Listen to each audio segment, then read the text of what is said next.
Yeah, that's a good question. Obviously, if you have a collective bargaining agreement like we do here in Illinois, they look a little bit different based on tenured and non-tenured. But beyond that, I think it's much bigger than that. I think it really comes down to focus. For a first year teacher, what are we going to focus on? We're going to focus on classroom management, right?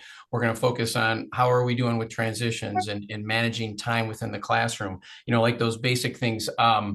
A first year teacher, I think, even just and this is kind of in domain four about like working on a team and being a good teammate, dealing with parents and communication and those things. And so, as an evaluator, I think for a first year teacher, you're going to really look at those basic functions of classroom management and the structures within that classroom. 15-year veteran and beyond, it's probably highly likely that they're probably decent or pretty good at classroom management. They have probably pretty strong routines and methodologies with how they work.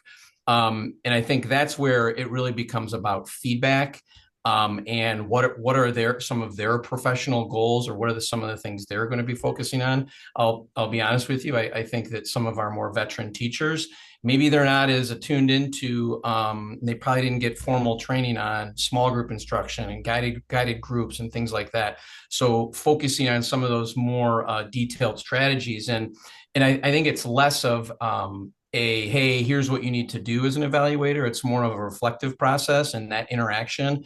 And so when we talk in our district about giving feedback to more of our veteran teachers, we really talk about making it really an opportunity to provide feedback to them, as opposed to maybe the direction and support that maybe a first year teacher needs. So to me, it really starts with kind of some of the stuff Jennifer was talking about in that cadence of pre-conference, and what is that focus really going to look like that will benefit the 15-year teacher. It's going to look a lot different probably than what that focus is going to look like for a first year teacher.